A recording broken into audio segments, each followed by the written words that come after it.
नमस्कार दोस्तों, जय हिंद, राम राम। स्वागत है आपका मेरे यूट्यूब चैनल पे। प्लीज लाइक करें, सब्सक्राइब करें। आज हम बात करने वाले हैं बांग्लादेश के बारे में। एक ऐसा देश जो 1971 में आज़ाद हुआ और जिसने भूखमरी से लेकर बाढ़ तक सब कुछ देखा है। कितने लोग उनके बाढ़ में मर गए, कितने लोग वहाँ के भूखमरी से मर गए। लेकिन आज 2021 में वो देश ऐसे स्थान पे खड़ा है जिसको कई सारे देश एक मिसाल के तरीके से देख रहे हैं कि बांग्लादेश ने ऐसा क्या कर दिया कि उनकी इकोनॉमी इतनी ग्रो कर रही है, इतनी वृद्धि कर रही है। अगर हम बात करें 1971 के बारे में, 1971 में जो पाकिस्तान से ये अलग हुए तो पाकिस्तान इनसे 70% अमीर देश था। और आज की बात करते हैं 2021 की, तो बांग्लादेश पाकिस्तान से 45% अमीर देश है। अगर हम प्रति व्यक्ति आय के बारे में कंपैरिजन करते हैं तो प्रति व्यक्ति आय में तो बांग्लादेश ने भारत को भी पीछे छोड़ दिया है। प्रति व्यक्ति आय में भारत दो हजार डॉलर के आसपास प्रति व्यक्ति आय है और बांग्लादेश की 2200 के आसपास प्रति व्यक्ति आय है। अगर हम प्रति व्यक्ति कर्ज की बात करें तो प्रति व्यक्ति कर्ज $937 पाकिस्तान के सर पे है प्रति व्यक्ति, और बांग्लादेश पे $434 है। तो आप इससे भी अंदाजा लगा सकते हो कि पाकिस्तान से आधा। क्योंकि पाकिस्तान क्या है, पाकिस्तान में कट्टरपंथी ज्यादा है, वो टेररिज्म को बढ़ावा देते हैं। तो इन चीजों पे अब कोई देश है जिसके ऊपर कर्ज कम होगा, जैसे बांग्लादेश है, तो वो अपने पैसे को कहीं पे भी इन्वेस्ट कर सकता है, उद्योगों में इन्वेस्ट कर सकता है, शिक्षा पे कर सकता है, स्वास्थ्य पे कर सकता है। तो वो एक देश की उन्नति में काम आने वाली चीजें हैं।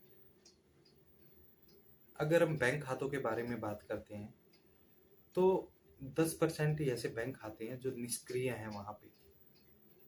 बांग्लादेश के सिर्फ 10% बैंक खाते ही निष्क्रिय हैं जिसमें कोई ट्रांजैक्शन नहीं होती है। और जबकि भारत के कंपैरिजन में भारत में ये 47% है। भारत में 47% ऐसे खाते हैं जिसमें कोई ट्रांजैक्शन हो ही नहीं रही है। अगर हम डिजिटली पेमेंट की बात करें तो 2017 के आंकड़ों के हिसाब से 37% बांग्लादेशी लोगों ने डिजिटली पेमेंट को अपनाया है। और अगर हम दक्षिण एशिया के सारे देशों का भी मिला ले तो वो 27% बनता है। तो इससे भी आप अंदाजा लगा सकते हो कि इन्होंने अपनी एक इंडस्ट्री को कितना डेवलप किया है। एक अगर हम इनका सबसे ज्यादा ग्रोइंग अगर कोई इंडस्ट्री इनकी है बांग्लादेश की, तो वो कपड़ा उद्योग है, टेक्सटाइल इंडस्ट्री है।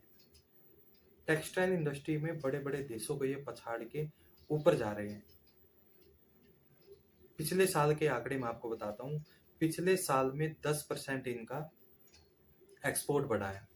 अगर किसी देश का एक्सपोर्ट बढ़ता है तो फोन एक्सचेंज, जो फोन की करेंसी है वो आती है, और उसमें क्या है, फिर जो अपने सामाजिक कार्यों में, स्वास्थ्य कार्यों में आप उस पैसे को लगाते हो। क्योंकि बाहर से जो पैसा आता है वो इकोनॉमी को ग्रो करने में काम करता है। अगर हम इनकी महिलाओं के बारे में बात करते हैं, इन्होंने महिला शिक्षा पे भी बहुत ध्यान दिया है। क्योंकि मुस्लिम देश है तो कट्टरपंथी होने लाजमी है। कट्टरपंथी इस चीज का विरोध करते हैं, लेकिन सरकार को पता है कि अगर किसी देश को चलाना है तो सबका कंट्रीब्यूशन उसमें होना चाहिए, चाहे वो जेंट्स हो या लेडीज हो। अगर हम इनकी औरतों के बारे में बात करते हैं तो 70% इनकी औरतें उद्योगों में काम करती हैं। और इनका जो कृषि क्षेत्र है वहां पे बाढ़ इतनी आती है कि फसलें खराब हो जाती हैं। तो उससे क्या है, उससे जो किसान वो आत्महत्या करेगा क्या? क्योंकि अगर किसी की फसल ही खराब होगी पूरे साल की तो क्या करेगा? उसके पास खाने के दाने नहीं होंगे, पहनने को कपड़ा नहीं होगा, तो क्या करेगा वो? कर्ज उस पर चढ़ जाएगा क्योंकि किसी से मांग के खरीदेगा खाने के लिए। तो जब नहीं दे पाएगा, अगले साल फिर बाढ़ आएगी, फिर वो खराब हो जाएगी। नहीं दे पाएगा तो आत्महत्या करेगा ही। तो इन्होंने क्या किया, इन्होंने अपना जो कृषि सेक्टर है उसको शिफ्ट कर दिया इन्होंने उद्योगों में। तो इनका जो पहले जैसे अपने देश में है, हमारा देश कृषि प्रधान देश है, मोस्टली आदमी कृषि पे निर्भर है, लेकिन इनके देश में अब ऐसा नहीं है। इनके देश में अब लोग कृषि से उद्योगों में शिफ्ट हो गए हैं, क्योंकि वहां से एक मंथली इनकम आती है। मंथली इनकम आएगी तो वहां पे जो इंसान है उसका जो पर्सनैलिटी है वो भी ग्रो करती है। शिक्षा में काम आते हैं बच्चों, क्योंकि एक आदमी अगर बाहर जाएगा कहीं पे कंपनी में काम करेगा कहीं कुछ कर, तो उसमें हर एक चीज सीखने की, हर एक चीज करने की एबिलिटी आ जाती है कि हाँ मैं अपने बच्चे को ऐसी शिक्षा दूं, यहाँ पे पढ़ाऊं, ये करो। तो इन्होंने लड़की की शिक्षा पे भी बहुत ध्यान दिया है, क्योंकि मुस्लिम देश होते हैं, मुस्लिम देशों में ये सब चीजें हराम माना जाता है कि लड़की शिक्षा नहीं लेगी, लड़की वहां पे नहीं जाएगी। क्योंकि एक बार जब अ, कोई वहां पे एक आर्मी वाले थे, वहां पे तानाशाह थे, उन्होंने तख्ता पलट किया और वहां पे ऊपर बैठ गए। तो उन्होंने मतलब कुरान को पढ़ने के लिए, अरबी को पढ़ने के लिए, उर्दू को पढ़ने के लिए वहां पे कंपलसरी कर दिया था कि ये चीजें वहां पे अब स्कूल में पढ़ाई जाएंगी। तो उसके बाद ही वहां पे विरोध स्टार्ट हुआ और वो सरकार गिरी, जो तानाशाह की सरकार थी। उसके बाद लोकतांत्रिक चुनाव हुए, फिर वो सरकार बनी। तो ये सब चीजें हैं जो वहां पे हो रही हैं। अगर हम इकोनॉमी की बात करें तो बांग्लादेश की इकोनॉमी जो पहले सबसे बड़ी इकोनॉमी की कैटेगरी में 42वें नंबर पे आती थी, आज वो 26वें नंबर पे आ गई है।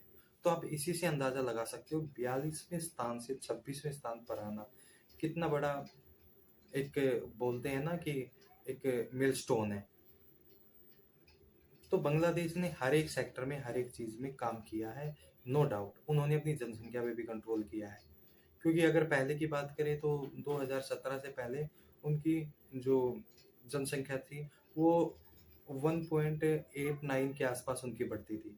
लेकिन अभी जो उनकी पिछले 3-4 सालों से जनसंख्या है वो 1.1 के हिसाब से उनकी बढ़ रही है। तो ये सब चीजें एक लॉन्ग टर्म प्लानिंग होती है। एक जब एक स्थिर सरकार होती है तो उसको पता होता है कि मैं अगले 10 साल तक क्या करूंगा। वो लॉन्ग टर्म प्लानिंग के तहत ही चलता है। तो ये सब चीजें थी जो मैं आपके साथ डिस्कस करना चाहता था बांग्लादेश के विषय में। धन्यवाद दोस्तों, जय हिंद।